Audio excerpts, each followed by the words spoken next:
Good evening, everybody. Welcome to What Lola Heard, Theatrical Sounds of Climate Change.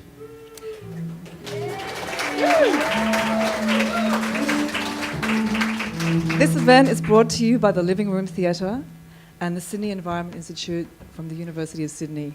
My name is Lian Loke. I'm an artist working with the Living Room Theatre Company. I'm also a senior lecturer in the Faculty of Architecture, Design and Planning here at the university. So first I'd like to acknowledge and pay respect to the traditional owners of the land on which we meet, the Gadigal people of the Eora Nation, and to pay respects to their elders past and present.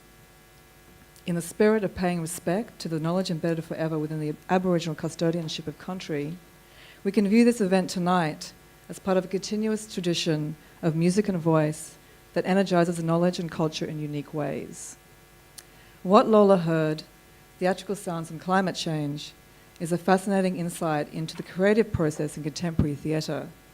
You might be wondering, what does climate change sound like? What is a theatrical sound as opposed to some other kind of sound? And who is Lola? So all these questions will be answered in due course. I'm certainly curious as to what we will receive tonight about them through various modes of performance. As with all of the Living Room Theatre works, they are hard to pigeonhole and defy categorization. Part public talk, part installation, and part concert, the evening brings together internationally acclaimed improvising musicians in conversation with David Roesner, Professor of Theatre Studies from LMU Munich, and Michelle Sanan, the Artistic Director of the Living Room Theatre Company. An impressive cast. Michelle has created a body of work to interpret research conducted at the Sydney Environment Institute for a new audience. This is part of a knowledge translation process project that's going on, looking at new ways of articulating academic and research knowledge. So intrigued by the public lecture, Michelle takes this idea and reimagines it as a conversation with David Roesner, where they will discuss the exciting new genre of composed theatre, which takes place at the intersection of music and theatre. David is Professor for Theatre and Music Theatre at the Ludwig Maximilian University of Munich. He is here to collaborate with Michelle as a dramaturg on the creative development of a new theatre work to be performed in March this year called Lola Stayed Too Long. There goes Lola again. The conversation will be facilitated by Dr. Lian Quigley. Lian is a postdoctoral research fellow at the Sydney Environment Institute, recently arrived from Vanderbilt University in Nashville, Tennessee. Yeah. The musicians gracing us tonight are well known for their experimental and interdisciplinary approaches to composition and improvised performance. We have Alistair Spence on prepared piano and samples.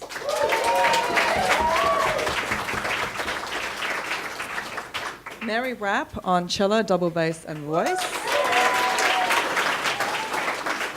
And last but not least, Alexandra Spence on field recordings, tapes and amplified objects. Now, you may be wondering how the night will unfold here in the Sound Lounge. It's not, as with Living Room Theatre, it's expect the unexpected. The musicians will perform compositions from the Living Room Theatre's environmental works, where you'll be drawn into an environment of the ear and taken on an auditory journey. The first set will be led by Alexandra Spence, and will be playing some of the musical works she's been devising for Lola Stayed Too Long, the upcoming performance work. This will be followed by a conversation between Michelle Sanan and David Roesner, facilitated by Lian Quigley, and there will be opportunity for the audience to ask questions, and at that stage you can come and see me at the microphone. We'll then take a short break between sets. The bar will be open, and in fact is open during the whole evening, so please, if you feel like getting a little bit thirsty as the evening unfolds, you can quietly go over and get a drink, or you can wait till the break as well. The second set is a collective improvisation led by Mary Rapp. It uses samples from Lawrence English's Soundscape, which was written for another of the Living Room Theatre's environmental works called Black Crows Invaded Our Country. So enough from me. Just ask you to please relax and enjoy the sounds of What Lola Heard.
effectively deal with my own issues. So I think, like a lot of people in the situation, you become more isolated. So that was my experience. I believe in climate change. I believe that that's happening, and it's just the impact on myself personally is one of, I become very agitated. My body blows up, as in feet and hands. I find it very difficult to cope. My cognitive thinking goes off to the point where I can be, I can't think straight. The heat is just so bad. And sometimes I feel like I'm just breathing in hot air. I don't like having hot food, so I live on salads and ice cream and that sort of stuff. But I have found ways to cope to a degree. Do you want to hear those? So what I do is I get a wet hand towel and I run it under cold water and I put it around my neck and I leave it there until it needs to be done again. I get a spray bottle with ice water in it and just spray it on my face, and I do that to the cat as well. I suppose some of the major impacts for me it was because I suffer from depression and the heat. Basically, you're baking. And I have autism at times, issues, social anxiety issues and things. And so you think, how do you escape the heat? You go to the shopping centre where there are loads of people, whereas you absolutely hate crowds. So it's kind of like going from one form of hell to another. And so that was a big issue for me. It was the fact that if I wanted to escape the heat, I had to go where there were heaps of people, and that would cause me further anxiety and issues. And half the time it was still hot because that many people, the air conditioning units in shopping centres, they can only do so much. So for me, a lot of it was like playing on my own mental health issues. So I'm like, okay, I can be alone and bake, or I can go into a crowd of people and bake and want to kill them. So the impacts for me were like, 50,000 people descending on Penrith Plaza and not spending a cent. So our policymakers need to get out of Macquarie Street or get out of wherever their air-conditioned offices and not just do a publicity photo shoot at Penrith Pool and jump back into the air-conditioned limo. Come out here and spend a summer out here, 2 or 3 weeks in a heat wave, rent a house without air conditioning yet. The quickest way to change someone's mind is to make them experience it, have a lived experience.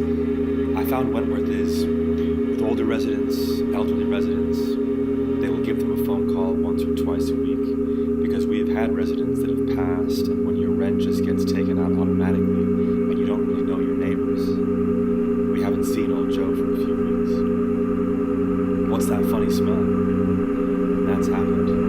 Yeah. It's kind of like there's a bit of a smell coming from Joe's place. Let's go check on Joe. Well, Joe had moved on with him last month, so there's not a lot of social interaction at times. I stayed alone and baked, which was not healthy for me because I was becoming more socially isolated, even though it was a bit of an issue for me. I went and bought myself a little water cooler and basically sat in front of that. It wasn't effective. I wasn't able to effectively deal with my own issues. So I think, like a lot of people in the situation, you become more isolated. So that was my experience. I believe in climate change. I believe that that's happening, and it's just the impact on myself personally is one of, I become very agitated. My That's body the other blows thing up I've done to try and as cut if down the feet heat. and hands. I've planted trees. I find it very I've difficult. got 5 trees that are 2.5 My meters high. cognitive thinking goes off I'm about to the point plant where I another can one. I should have done it when I can't first went think there, straight. but there was absolutely The heat is nothing, just so bad. and it took me 3 years to establish the Sometimes I feel gardens like I'm just and put the breathing trees hot in. air. Native trees to I attract don't the like having hot birds, food, but so also I to live try on and cut the salads heat and ice out. cream, that sort of stuff. It's not actually working. But I have found ways You to wake up cope in the to it. morning and you're faced with trees. Do you want to hear those? There is a lot of trees around the area, So what I do is which I I get a think wet might help a hand wee bit. towel and I run it under cold but then water, again, my and I put barometer it around says my neck, it's and I 45 leave it there degrees. until it needs to I be done remember again. being in 48 degrees there once. I get a spray bottle 48 with ice degrees. water in it and just spray it on my face, and I do that to the cat as well.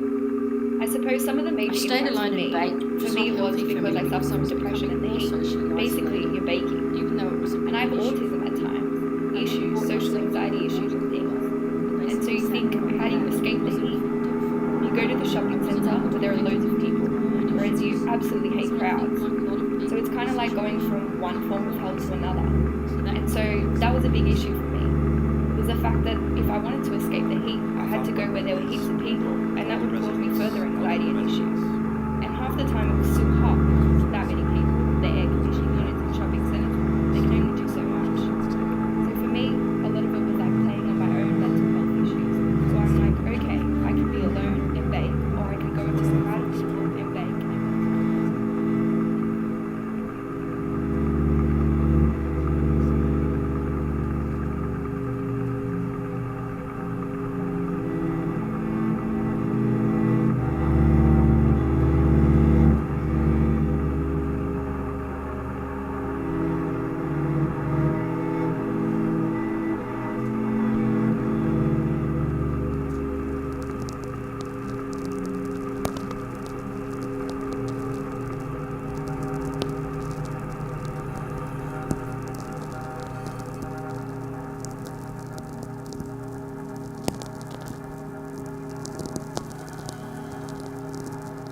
Direction, having read my work.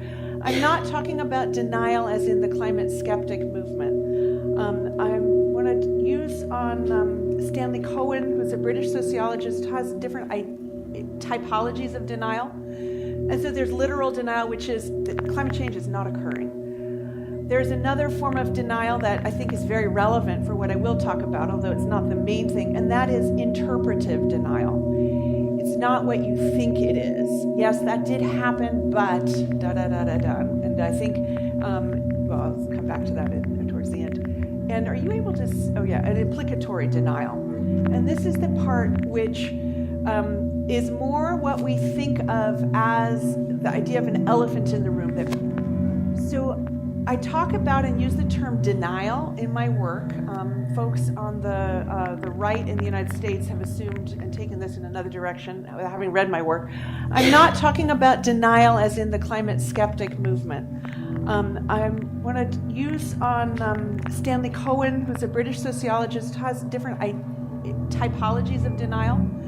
And so there's literal denial, which is that climate change is not occurring. There's another form of denial that I think is very relevant.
I should have done it when I first went there, but there was absolutely nothing, and it took me 3 years to establish the jump guy. back into the air-conditioned limo.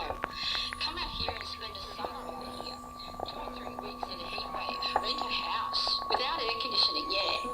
The quickest way to change someone's mind is to make them experience it. Have a lived experience. You know, 40, 50,000 I people think might help alleviate. plaza. But then again, my barometer says it's 45 degrees. I remember being in 48 degrees there once. 48 degrees. I'm a very private person. In fact, I'm quite pedantic about it. 2 or 3 weeks in a heat wave. Rent a house without air conditioning, yeah.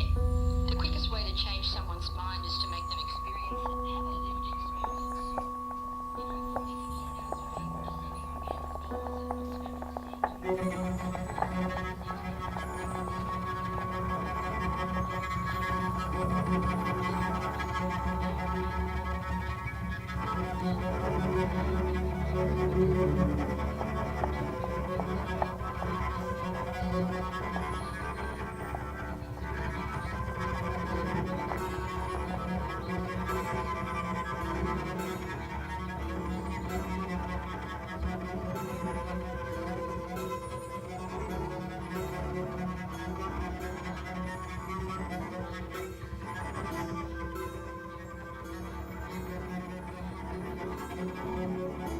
myself a little water cooler. Basically sat in front of that. It wasn't effective. I'm about to I wasn't play. able to effectively deal with my own I should have done it when I first went So I there. think, like a lot of people, There was absolutely nothing, and it took me 3 years to establish the guidelines who's a and British put the trees sociologist, in. has different Native trees to attract typologies birds, I of believe in denial. climate but change. also And to so try there's and literal I believe denial, that's which is happening, that climate and change It's is not actually working. myself. There's Wake up another in the form of morning, denial face that I the think is trees. very relevant for what I will There talk is a lot of about, trees around the area, and that is which I think might help interpretive alleviate. denial. But then again, Not what you my think barometer it is. says Yes, it's that did 45 happen, degrees. but I remember being in 48 degrees there. 48 degrees. I can't think straight. And are you able to The heat is see just an so bad. implicatory denial? sometimes I feel like I'm just breathing. Stayed alone in pain, just not Is more healthy for me. what I don't we like think having of a as That's why I the make it idea of sound. an elephant Even though it was a bit of an issue. So I went talk to- about and use the term denial in my Basically work sat in front of that. folks It on wasn't the right in the United what I States do is I get a red another pen. direction who read So my I work. think like a lot of I'm not talking about denial as in the climate skeptic movement. that was I've Spray bottle. used on Stanley Cohen, who's a I British found one where sociologist, this, has different older residents, typologies of denial. Some of the major impacts. And so there's literal denial, which is climate change is not occurring. There's another form of denial that I think is very relevant for what I will talk about, although it's not the main thing, and that is interpretive denial. It's not what you think it is. Yes, that did happen, but da da da da da. And I think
Testing. Elephant. Elephant. Elephant. Elephant friends, hello. Hello. Welcome. My name is Killian Quigley. Michelle St. Anne, you are the founder and artistic director of Living Room Theatre and the deputy director of the Sydney Environment Institute. I work there as well, but I'm not as important as you, so you may not have noticed me before. David Roesner, you're professor of theatre science at Ludwig Maximilian Universität München. Welcome, welcome. We need to talk, you two. I don't really know where to begin with this piece that we just heard. I'm feeling kind of scrambled by it. I'm feeling quite uncomfortable in a way that I'm liking. But that I'm not quite able to put into words. For you, Michelle, this is, what we've just heard is actually part of a greater whole. Is that right? Can you Yes.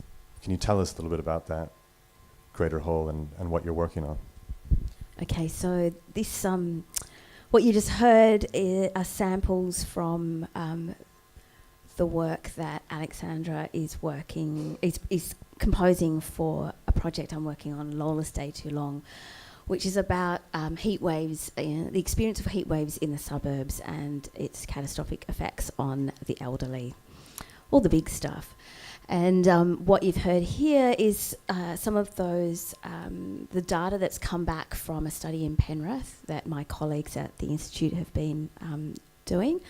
And we've had my colleagues from the office actually, I've recorded them saying those language because we've got to, of course, not give too much away of the identity of the residents. So that's really what you're hearing is the two other musicians improvising off those samples and Alexandra's ideas. So what you will have found that was missing is my part, the theatre part, the pictures and the story. And tell us a bit about, in a more general sense, the role that music plays in your theatrical practice. Yeah. How are you thinking about music? How are you working with music, working through music, and so on? Okay, so I have two main ways of working. One is actually the way it helps me create the rhythm of the work. So where I take the inspiration from, I actually write from music. So music, music gives me images as opposed to the other way around, where image, you then put the music on top of that. I work the other way around. So music's actually very visual for me. So that's kind of what that's how I work. And then on the other side of that, it's not only the music making the work, I then have to fine tune it and loop it around and allow it to sit in the images and the space that I work, because I don't work in theatre spaces, I work in corridors and doorways and dissection labs. And so I then have to work out how it sounds and feels and manifests in space. And give us a little flavor of what that means in real time, as it were. I mean, if you're working with a composer like Alex or whomever else, are you presenting them with a series of thoughts to which they respond, or vice versa, or is it a lot of sort of going back and forth? I mean, get us into that space a little bit. Basically, I stalk whoever I want to compose for me. Oh, good. That's good. And then I vomit all over them with ideas. Oh, good. That's very good. I want, and then I think, and then I want, and then they look at me. And then they go away, and they usually give me something, some sort of scratches of their ideas, and see how it sort of sits with us. With Alex, I stalked her, and then I did vomit all over her, and then 2 days later, she provided me with 9 minutes of a piece of music that I went, oh my God, she's walked inside my head and she's just put this to sound, which, I've paid a lot of people to do that, and they haven't been able to do that, and I just had to speak to a musician. And so from that, she has a lot of space, and Alistair's the same, Mary's the same, where they leave the tentacles out for where my practice comes and they can hook on, and then we go on a journey together. And there's fighting and there's all of that kind of thing going on, but that's how collaborations work. That's great, thanks. So, especially like the bit about the vomiting. So, David's here. Well, we're not quite ready for you yet, David. But I'll deal with you in just a moment. Michelle, why is David here? My sense is that I stalked him. So I was feeling empty and alone making the kind of work that I do in Sydney. And my beautiful husband found this book, tiny book about that big, about that fat, in Kinokuniya, and said, these are your people, you should read that. And I said, that's $80. I can't pay that. David. He's expensive, this dude. And then I made another work, and then I was feeling even more lonely and more pathetic. And so I went back and I bought the book, and I read it. And he thinks I'm the only person that read it, but David McGarity, I think, read it. And I cried because I realised he articulated my practice, he articulated my sensitivity, and I realised that there's a bunch of middle-aged white guys in Europe who are me. I'm one of them. And that is such a fantastic and empowering feeling. Boom! And then, so then this project came up. My boss was working on this beautiful project about heat waves, and of course you can't see heat waves, and she doesn't look fantastic on television, so there's no great tweeting and what have you around heat waves. She's silent, and of course that's how I feel, and I think, I talk a lot, but I love the idea that I could give her a voice, and so I've named her Lola. And by naming her, she exists. And we received some money from SSHARC. I can't ever remember what it stands for. And I was able to bring out the beautiful David Roesner. Sorry, I'm excited. David. Yes.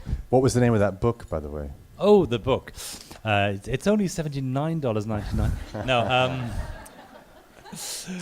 It's a book we put together in 2012. It's called, when I say we, it's important to acknowledge my co-editor, Matthias Rebstock. and it was called, it's still called Composed Theatre. Shall I talk a little bit about yeah, what that tell book us is what about? that means. So essentially, Matthias and I felt in conversation that we had a sense that there was something out there, a field of work, a series of performances and a number of practices that belonged together, that had some connection, and that connection was difficult to pinpoint because they were not really a genre, they were not really sort of a cohesive aesthetic that you could pinpoint and say, oh, when they do that, we call it composed theatre. But instead, we felt it's something that has to do with the actual process of making them. There's something that they share, which is a kind of a compositional approach, a compositional way of thinking in making theatre. In other words, all of these practitioners, not all of them were white men, but usually, a predominance of them, looked at the theatre almost as something that one could compose within its entirety. So it's not about rehearsing a scene with dialogue and actors, and that's wonderful, and then you add some music to it. So I learned this new word today, because I still struggle with what to call this kind of music that we heard earlier, the kind of music that's designed, composed, made for theatre. And I tend to call it theatre music, which is not very inventive, but anyway. But there's another word out there which is called soundtrack music, and that's sort of that actually plays into that idea. It's literally a separate track. It comes from film, of course. The idea of you shoot the film is ready, and then you chuck some music on it, and that can be better or worse. But it's a separate, segregated kind of thing. And here, what we find is a much more, and in composed theatre in general, a much more integrated process where the ideas of rhythm or sound or timbre or form or structure extend throughout the work and shape the words, the gestures, the images, the spaces, etc., etc. Okay, so when we talk about composition, we're talking about musical composition or quasi-musical composition, styles of composition coming from music. Have I got that right? Yes, that's another thing we learned, because I'm German, so for us Komposition is practically always associated with music, and I learned that in English, composition can be chemicals together that make a plastic or something like that. So we had to kind of say, no, what we're talking about is musical composition, but in that extended sense that you can also compose lights, or you can compose, you can sort of apply compositional thinking to other things. And of course there are historical pioneers such as John Cage or other people who've explored those ideas, that composition can extend to things other than traditional instruments or sounds. It can extend to noises. It can extend to sounds in general. But also it can even extend to visual things. You could even compose smells, but maybe we're not going there yet. Oh. Yeah. See. Say that into the microphone. We've got blood and bone in the next work because it smells like death. Isn't that nice?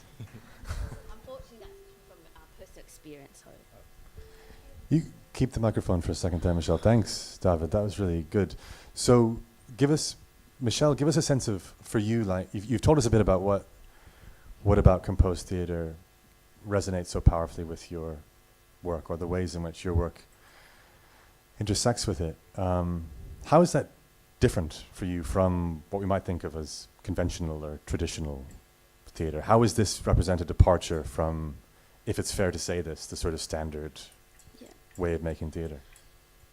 I guess for me, when I read the book, I realised that there is other ways of making, and there are other ways of receiving work. So that was really important for me, that I thought that I was working in this silo, and look at me, I'm so brilliant. There here comes the light, and it floats across the room, and then it catches the foot of a woman, and then boom, sound comes from a corridor. Well, there's other people doing this stuff, and I was really excited that I was part of a party. I had friends, and in doing that, I was able to allow people to feel. I was able to let them feel vibrations through the body and smell. So, I made a solo work about, it was like an autobiography. So, of course, I grew up in smelling Indian food. So when the audience came in, they would smell Indian food. I made another work based on Tim Winton's book, The Riders, which is about loss of home. So I used to roast a leg of lamb before, because to me leg of lamb smells of home for Australians, and even the vegetarians loved it.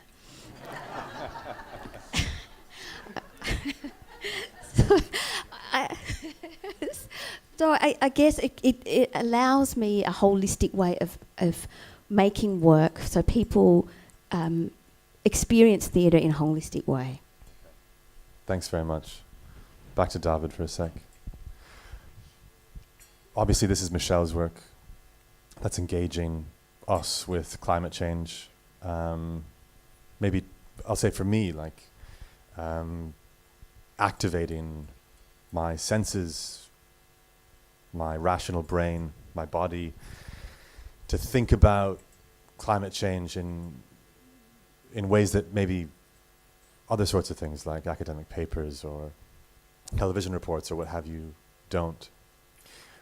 What's your impression of the relationship between composed theatre and maybe climate change in particular, or perhaps more generally, efforts to sort of connect people with pressing concerns in their immediate locales or in the world at large? Well, that's a tricky one. I think, I guess what composed theatre, what it is characterized by, I think in general, is an experimental outlook. It's a kind of theatre that takes nothing for granted to begin with. So it doesn't say, oh, it's got to have 3 acts, it's going to have 2 main characters, and they've got to fall in love at some point, and then there's going to be a... And I'm not saying that we don't still need those kind of stories, and they're not sort of, fine, and we all crave them.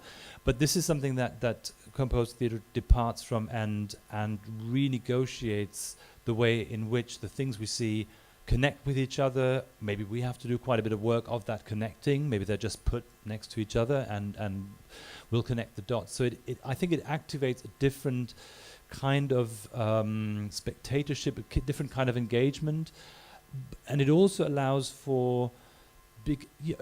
we talked about this the other day, and the word that came up a couple of times was destabilizing. That sounds a bit negative, but it can be quite a good thing. If you're a stable genius at that, then obviously you don't want... Ooh, it's getting political.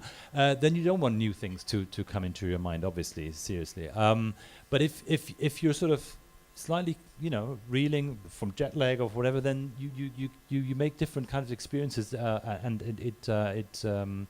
it leaves different impressions on you. So I guess what I'm trying to say is it can be a space where things can be talked about and experienced in different ways, but in essential ways. So it's in terms of the knowledge it produces or transfers. We have that word as well, knowledge transfer. It's not your conventional narrative that makes sense, that has a beginning and an end, because what we experience it does not have a beginning of an end. It's not a neat story. It's a very complex issue, and we can only begin to engage with it by in some ways exposing us to experiences like the kind of theatre where we may walk out with a lot more questions than answers.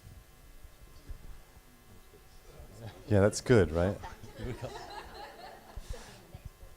I love this idea that by kind of disorganizing one's experience of art, and by disorganizing one's sensorium even, right, that one can actually become more receptive to certain kinds of feelings, certain kinds of experiences, maybe certain kinds of knowledge. There's a phrase that came up just at the beginning of our event tonight, knowledge translation. This is something that you and I have been talking about a bit, Michelle.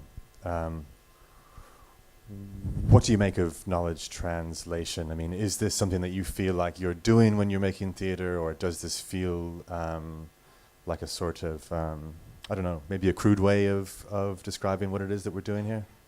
What do you make of knowledge translation? Okay, so there's so many examples of knowledge translation. I think the main thing that everyone's funding at the moment is the translation of science into art, and we've got the Vivid Festival that puts science up in garish lights on buildings, and we think that that's translation. I don't know what that is. I don't know what that scientist was trying to say, and I'm really scared of what the artist is trying to say. I look at that and I go, I don't know what I'm supposed to feel or think. And I guess when I started this project, I was really scared. I thought, I'm actually going to lose my voice in this, because I actually have to look after what the social scientist wants to say in this. And then there's the policy makers and all of those. And then so I sort of shook myself and went, no, get a grip.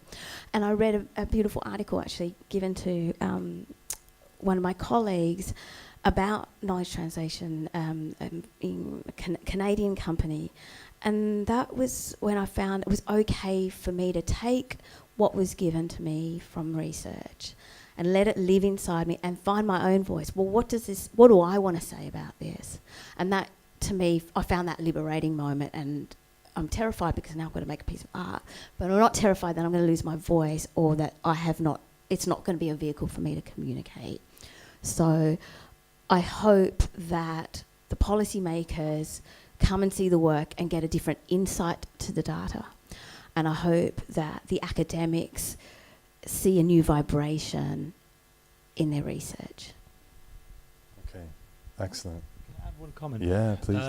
I think it's a tricky word, translation, because translation suggests you're saying the same thing in a different language. And I think that's not what it is, because I think that would just mean that, you say it again. And I think that kind of gives art a very specific, kind of very functional role of repeating something that's been said in a different kind of language. And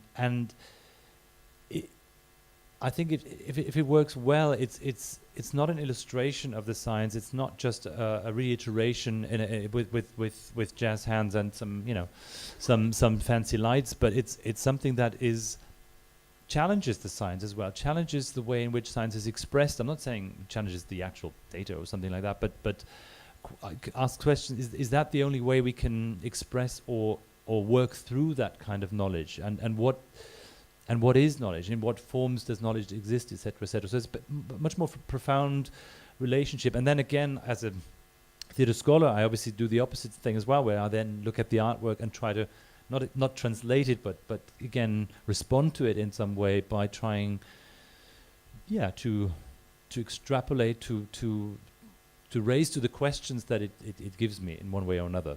But if I just say, I'll explain this piece to you, that would again be that kind of very literal way of as if you could ever do that and just translate it word by word.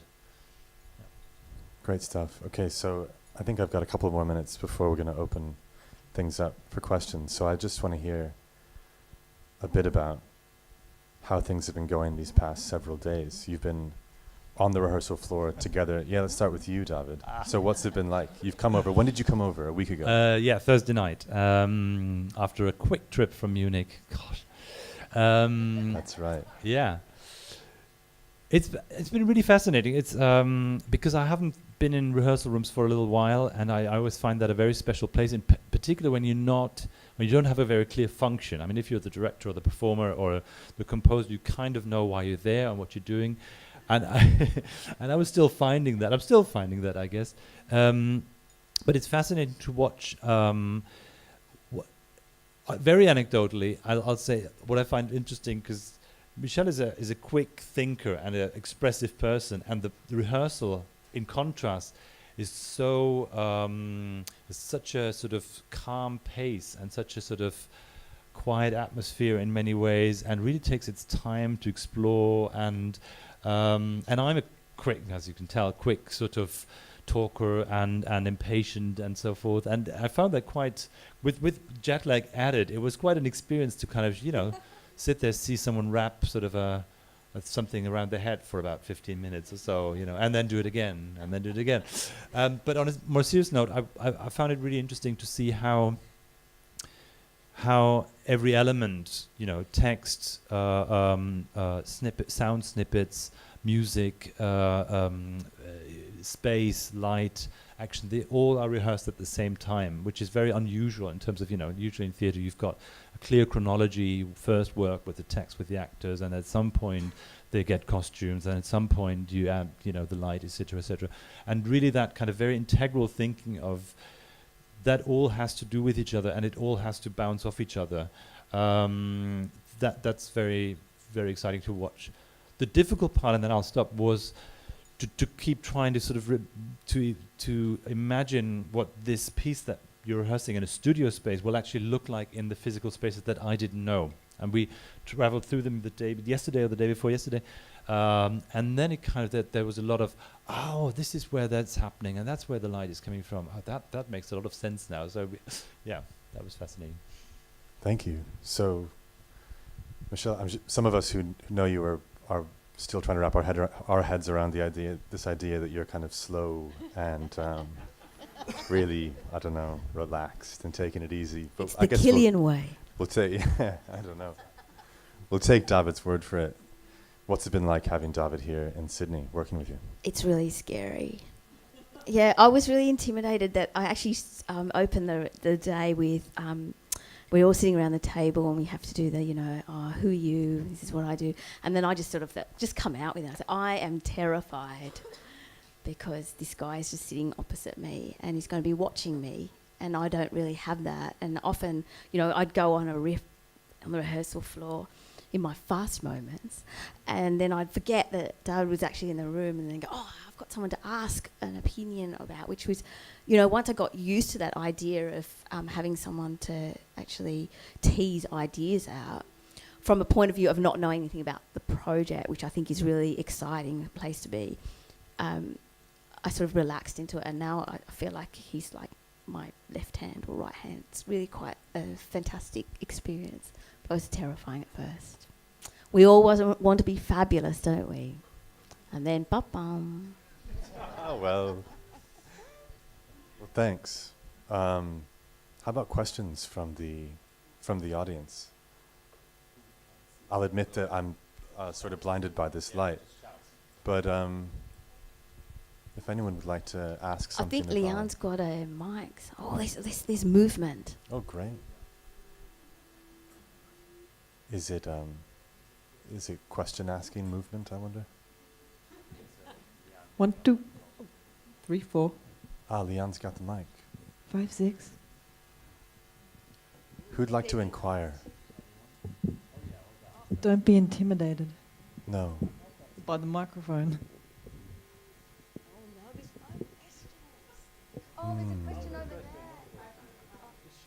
I think we can probably hear you, can't we? I'm going to try to make this sound intelligent, but I was thinking when you were describing the type of composed theater and the way sound plays into it, how obviously you wouldn't call it musical theater, but in a way, if you didn't know what musical theater was, you could call it musical theater. And how would you intelligently say what the difference is between those two? That's a good question. I'm scared. I have to say this intelligently. This is not no. That's a completely valid question, because the boundaries between, this is the tricky thing why we keep saying it's about a process and it's not so much about a genre.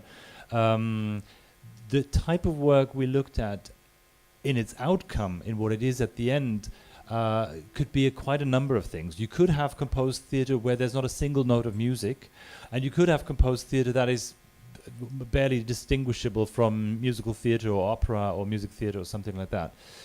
It's more the process that we're interested in. And of course, in musical theatre, in the more traditional sense, you have a very chronological and very separated kind of a process where someone writes a libretto, someone sets that to music, someone else directs that, or then someone else produces it, etc., etc. Whether or not these things become actually integrated and mutually influential depends very much on the individual creative team. But you could, if you want to be a bit facetious, you could say there is musical theatre that is not very musical, in that sort of sense of it being really integrated, where you know, the lyrics really play with, perhaps with the sound, where the choreography is not just a duplication of the already, you know, existing music, etc., etc. So that's kind of where we looked at this notion of transference, or you know, where sounds become maybe gesture, and gesture become rhythm, and light become, you know, that kind of thing, where those boundaries are worked with and worked upon. More generally speaking, the kind of practices we're looking at have that kind of experimental drive. Most of them really want to find out something new, want to sort of tease out a new image, a new sound, a new something, which some musical theatre does, but more often than not. And I'm not bashing musical theatre. It's good, but it's more often about very cleverly and often in a very crafted way playing with tropes that have been there before and rehashing that.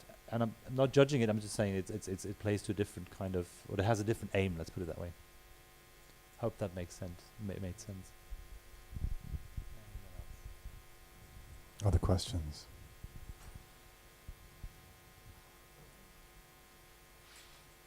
You've been so lucid in your, accounts of yourselves and of one another. May I ask, Michelle, what's it been like tonight hearing Alex's composition? I'm really excited because we've actually recorded it. So, Alex, I've got some good bookmarks for you. And it's really exciting for me to hear music in a different context, because that actually then informs the context that you're working in. So that's hopefully you're enjoying it as well. Can I just say a quick thank you to Hannah Della Bosca, who is actually the research assistant on the project, and she's just had to do a lot of work on it, and I'm like taking it. So I just want to say that thank you so much for your hard work, Hannah. Hear, hear. What do you think, Lian? What do you think, Gillian? I don't know. I think we need to have My a wine drill. is empty. About right, isn't it? Yeah. Not before I add Sorry. my thanks. Sorry, I just want to say thank you to Michelle and also to the Institute and to David and to everyone who made it possible for me to come. I think it's tremendously exciting and I feel very privileged to be here. So thank you, and thank you all for coming as well, and the musicians and everyone. Thanks very, very much. Don't worry, we're only halfway through. There's more. But first, we're going to take a break. I would like to thank, though, the really wonderful conversation led by Killian Quigley with Professor David Roesner and Michelle St. Anne. So thank you for sharing really some quite intimate stories and responses to each other there as well. What Lola heard. Before we commence Act 2 or Set 2, we're going to play a little game. This is in the tradition of the Living Room Theatre. We're going to play Pass the Parcel. Woo! And we're going to start with the parcel being held by David Roesner. Where is David?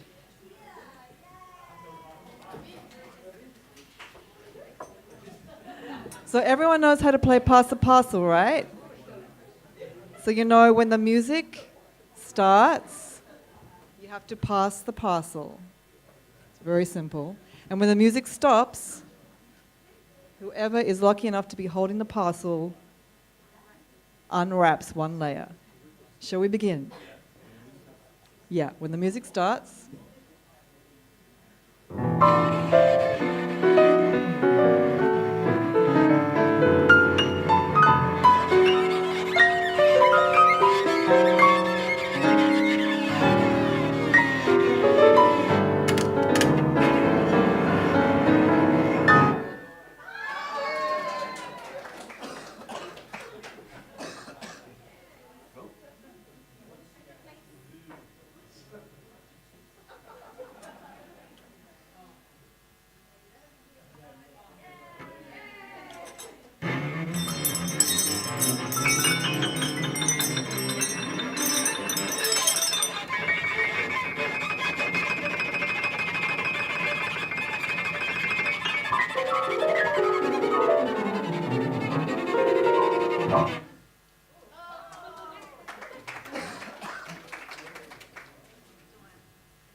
And you've won a white envelope.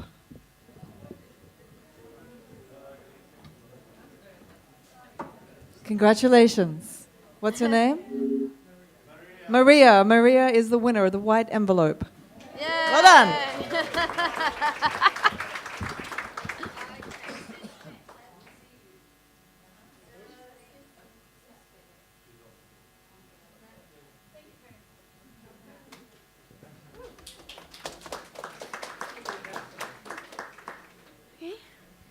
And now for some music.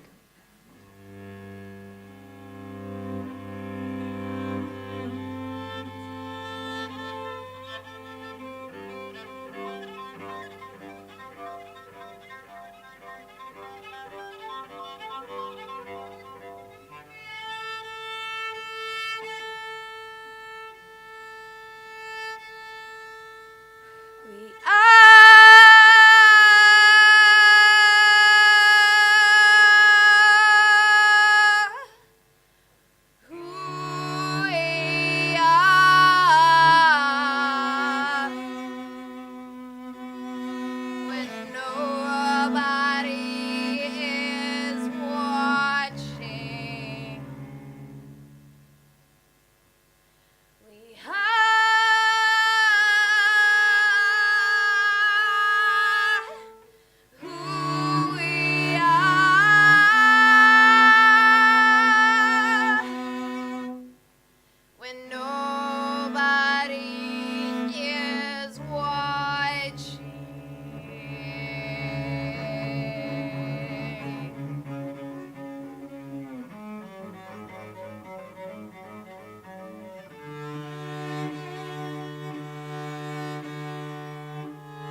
I feel like we touched the sublime just then. That was extraordinary. Thank you so much. We are in really extraordinary company tonight. I'd like to thank the musicians, Mary Rapp, Alexandra Spence, and Elsa Spence for these beautiful compositions they share with us.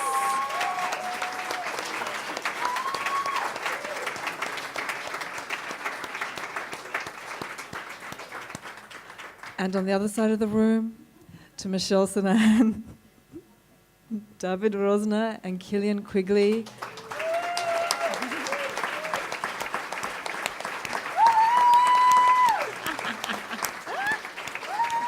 For very illuminating and revealing conversations. So I think we're just at the beginning of something here with this whole exploration that Michelle is undertaking.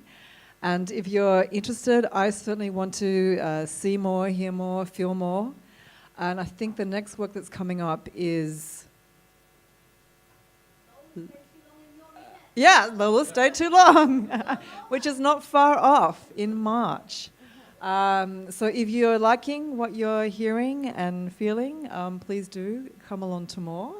If you're not already on the mailing list, please do sign up. I'd just like to conclude the evening by thanking everyone for coming along tonight and being a really beautiful audience. The Living Room Theatre Company, Sydney Environment Institute, and the Seymour Centre for making this happen. So thank you, everyone.